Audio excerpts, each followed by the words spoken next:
Hello friends, you might remember that what feels like a long time ago, but in reality I think was actually about 2 years, which is like, oh my god, time moves so fast but yet so slow, and what even is like a long and short period of time? What even is time, and why am I talking about this? Anyway, I made a video about theories and hopes that I had for Nancy Drew Game 34 before we even were sure if there would be a Nancy Drew Game 34. For all I know, before Mystery of the Seven Keys was even a glint in Her Interactive's collective eyes. Biblically accurate Her Interactive. I don't know why that made me think of that, but you know how brains work. One minute you're talking about time, the next you're talking about biblically accurate video game developers of games for ages 10 and up.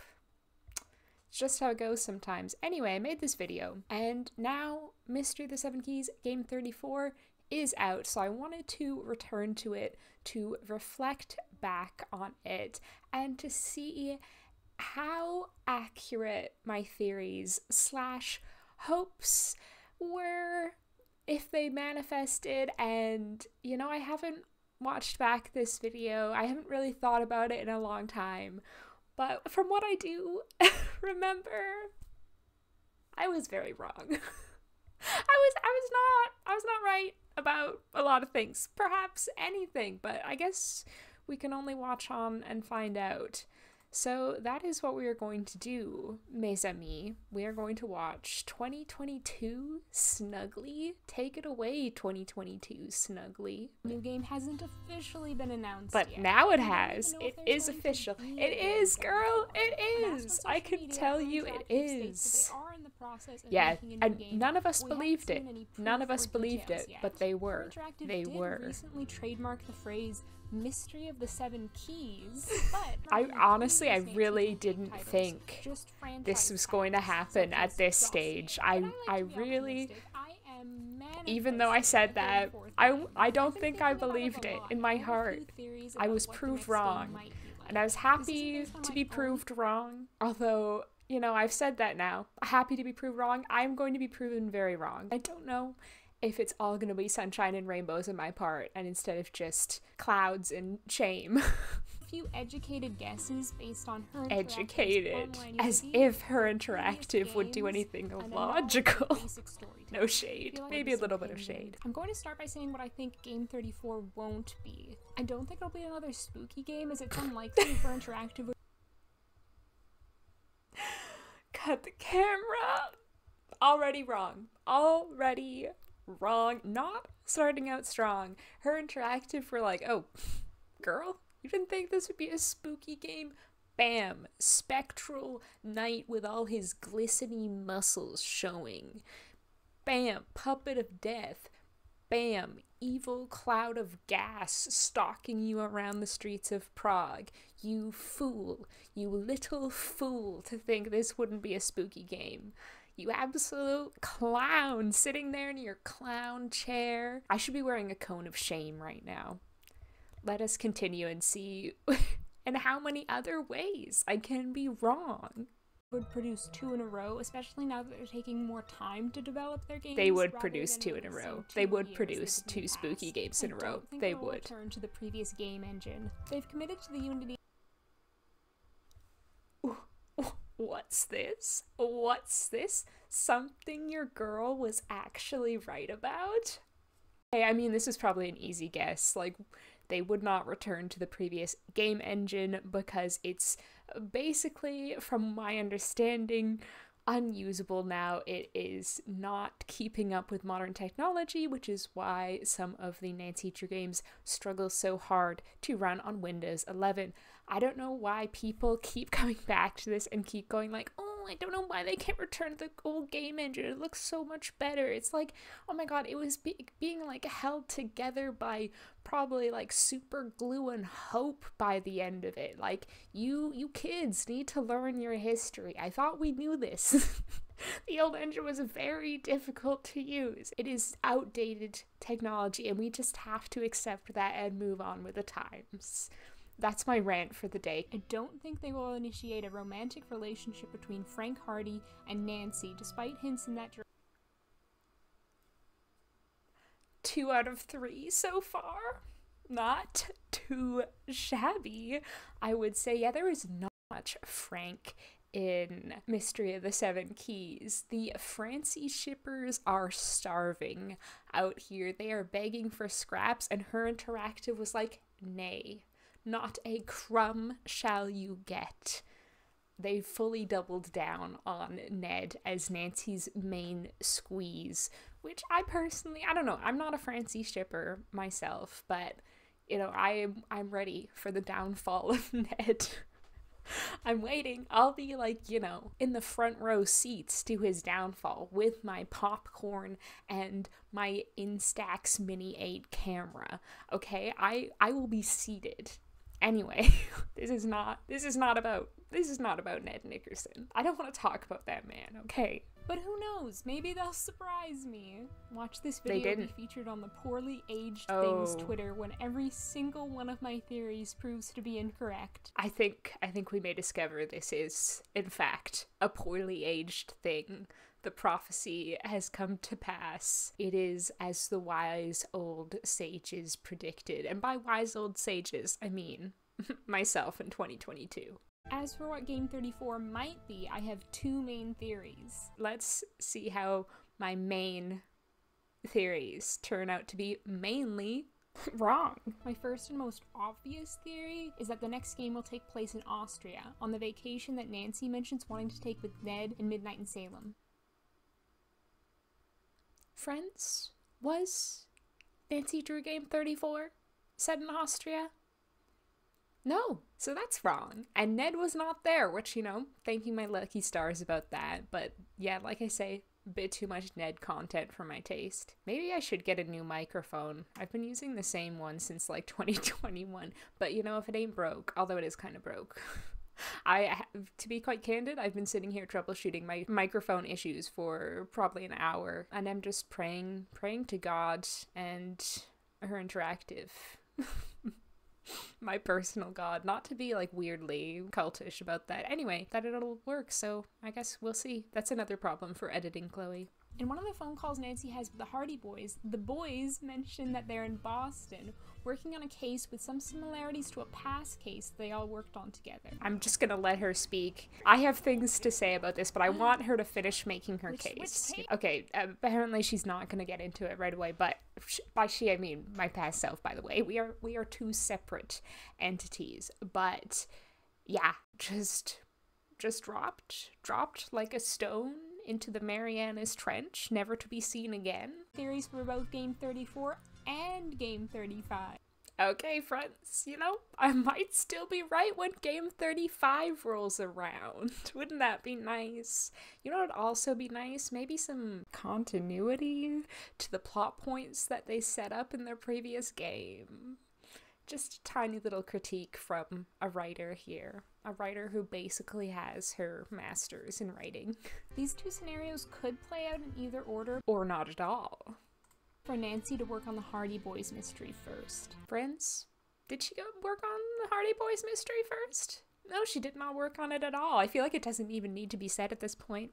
And then skipping out to solve a mystery with Frank and Joe first would drive the conflict between Nancy and Ned to its peak. Especially since Ned seemed jealous of Frank in Midnight. He did.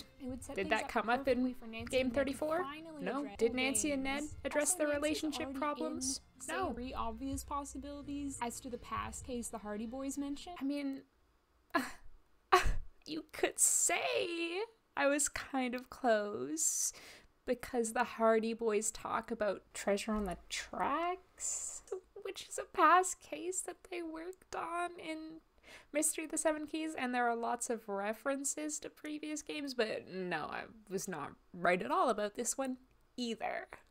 Shocker. I haven't been counting, but again, editing Chloe, that's a problem for her. She'll probably put a counter up on the screen at the end, and we could see just how very wrong I was. This is just a very humbling experience for me. However, I think it'll most likely be Last Train. That would have been so nice, wouldn't it? A spiritual sequel to Last Train to Blue Moon Canyon. Look, you can say what you like about me being entirely wrong in this video, but you can't say that I didn't, put some thought into it. I put myself in the role of a senior detective rather than my usual comfort zone of amateur baby detective. I tried, okay, I tried. Her interactive just didn't act predictably for this one, guys. How dare they not conform to my theories exactly. You think Jake Hurley didn't go to Massachusetts in his train?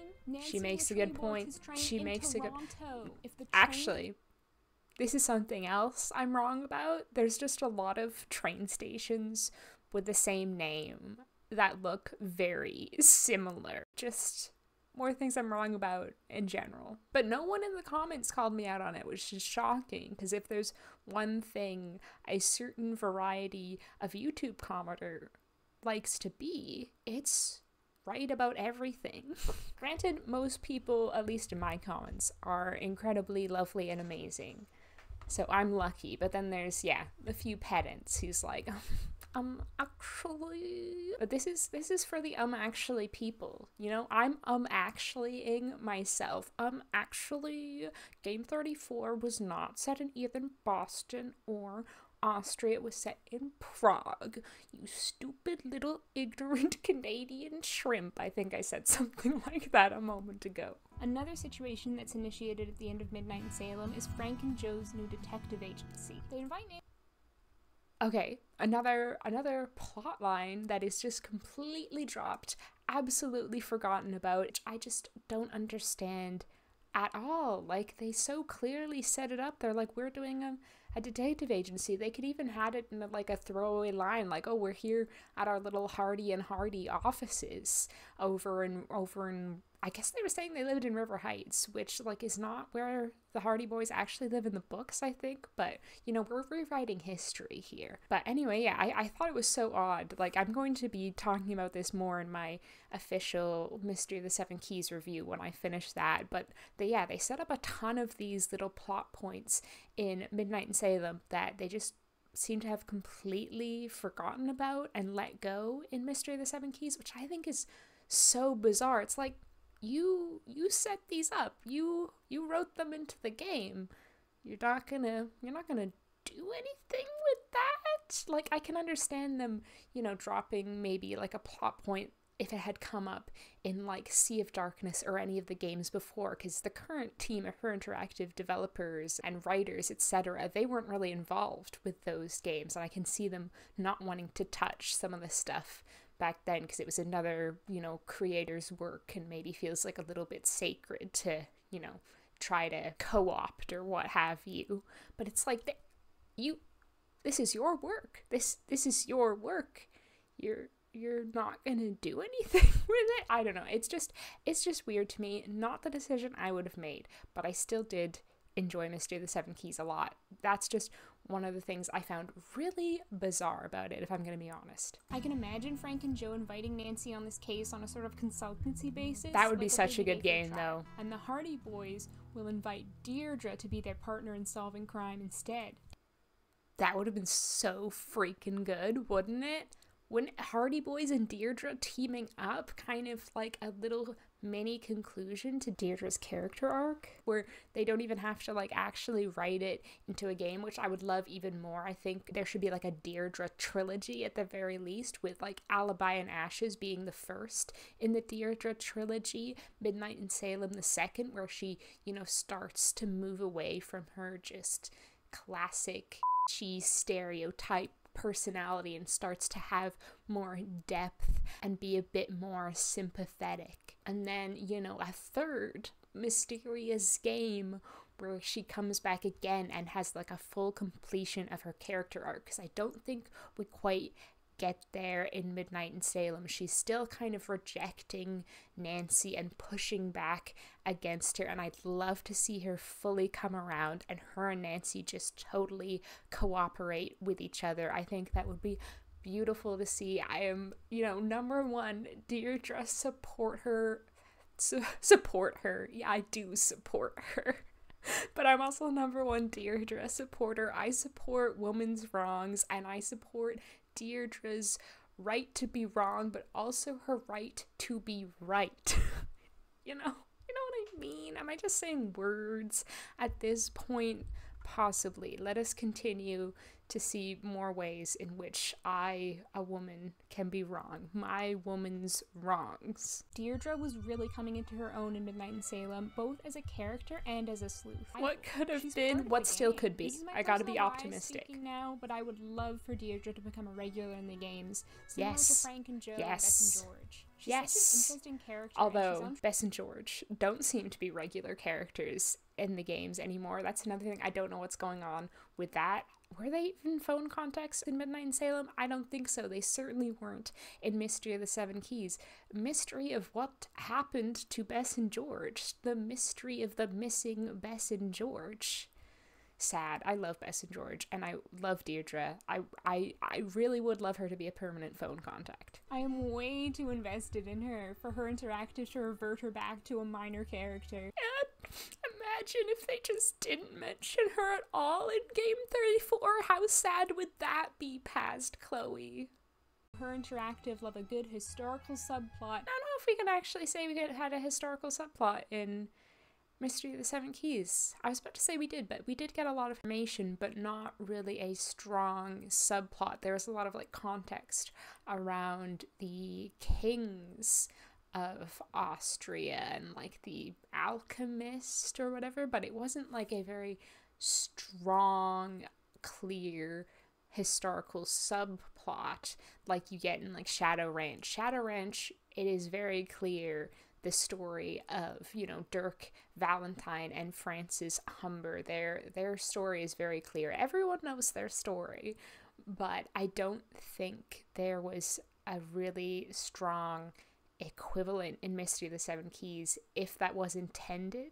I don't know. Sometimes I don't know what's going through her interactive minds, when they just forgot about Deirdre and Bess and George. Sorry, I'm passionate about these characters, and you know who made me passionate about them? Her interactive. They're playing with my heart. Think of all the history-centered puzzles they could make, all the okay, they did do history-centered puzzles. They put in a lot of in-game books. Do those count as things being right? She didn't even stumble upon a mystery.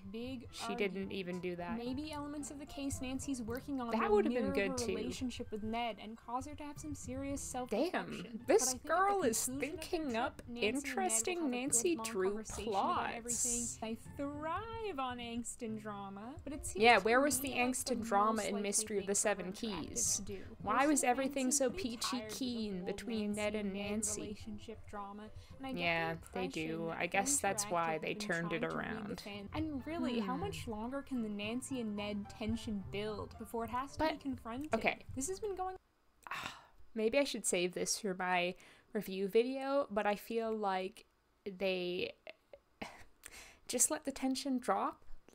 It's fixed now. Everything is magically better, and Nancy and Ned are at the strongest point in their relationship ever. And it's there's a lot of things they haven't resolved, unless it was off screen, which would be a bit silly. I will save more on that for my review. Midnight in Salem garnered so much criticism and disillusionment. Finally bringing Ned in seems like the obvious way to do this. I feel like they are kind of pulling back from that disillusionment after Midnight in Salem. The Hardy Boys in Midnight in Salem, it only makes sense that Bess and George would be next. Does it make sense? Does it? Wrong.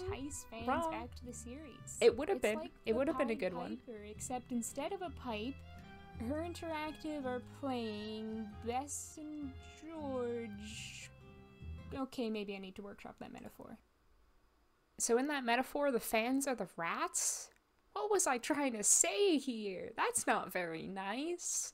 Yeah, that would have been a great idea. But again, they didn't do it. But then again, I think still a lot of people did buy Mystery of the Seven Keys, but I do think that would have been a good way to get even more people to buy them, because people loved Bess and George. I am people. I represent the people. Even though I've tried to make this video as objective as possible, there's always going to be some element of subjective personal bias. No, you know what? I'm objectively right. I've changed my mind. Well, obviously objectively wrong. There's a definite chance none of them will become true. But now I'm going to let... There's a definite chance none of them will become true. Well, that was more accurate than I ever could have thought or predicted, clearly. But I also want to briefly outline my own personal hopes. Okay, let's see how many of my hopes were fulfilled by Mystery of the Seven Keys. Although I think this is a little different because there could be things that I didn't hope for that I probably could have or would have hoped for if I'd thought of it. Like, you know, a petable cat. Like, that was, you know, outside the realm of possibility in my mind. I was like, Nancy Drew games have never done anything like that. In the past, you've only been able to, you know, give a toy mouse to the most lovable and ugliest cat in the universe, Yuri. And that the whole process of making a new game is a lot smoother and more streamlined for them. I think this was probably true. I don't know for sure what the development process was like, but it seems more smooth than Midnight in Salem, at least in terms of the reception. And they didn't have to delay the release date, so that's another thing. Keep the puzzles just as diegetic and immersive as they were in Midnight in Salem. Did they do this? I think they did, but perhaps not as much as in Midnight in Salem. Some of them were like, who put this here and why? Like, you know, the candle puzzle? Like, who? I guess I'm like a little owl over here just going, who put this puzzle in here and for what purpose? It's one of those ones where it doesn't quite make 100% sense in the real world, you know? If you stumbled upon a little candle puzzle like that in the real world, it would probably be in an escape room. But I think there are other ones that do kind of fulfill this hope, like Vladina's safe puzzle is one. But yeah, again, not as much as in Midnight Salem, but I think people are enjoying the puzzles more in Mystery of the Seven Keys than Midnight in Salem, so I guess there's that as well. But yeah, I personally prefer my puzzles to feel more kind of realistic within the world of the game sometimes. But then again, I'm not a primarily puzzle player, which you will soon find out watching my Mystery of the Seven Keys playthrough. But they need to be more intuitive. Oh, intuitive? I mean that they need to... Well, I don't necessarily think that the puzzles in the Mystery of the Seven Keys are intuitive. I actually think they are some of the most difficult, harder to understand than in most Nancy Drew games. However, they do have a pretty good hint system, and the strategy guide is good for helping out. Whereas I feel like Midnight in Salem, did it even have a hint system? I don't remember it having one, but maybe I just immediately went to a walkthrough in that game. But yeah, I don't think there is. So that is an improvement that I didn't even think about. Maybe I'm just a bit dumb, but in Midnight in Salem, half the time, girl, you are going to feel even more dumb. Just you wait. I also hope the gameplay is more balanced. I want there to be okay, that's true. It was more balanced, I think. They really did improve that aspect. And puzzling. And as I mentioned earlier, I hope Deirdre features in the game, even just as a phone contact. She doesn't. The dynamics and doesn't hope recurring characters dashed. were the absolute highlights of Midnight in Salem. Okay, yeah, they were. That aspect was lacking. The banter between characters was really lacking in Mystery of the Seven Keys, unfortunately. Like, I think you only have one conversation with the Hardy Boys over the phone. You have only kind of like one small text conversation with them as well. Like, the person you talked to the most over the phone and by text was Ned, and boy, do I want to avoid talking to Ned as much as possible. He's so boring. It's like talking to a life-size cardboard cutout. Thanks for coming to my Ned Talk. My Ned Talk? That was so cute. I will put up a counter now of how many times I was right.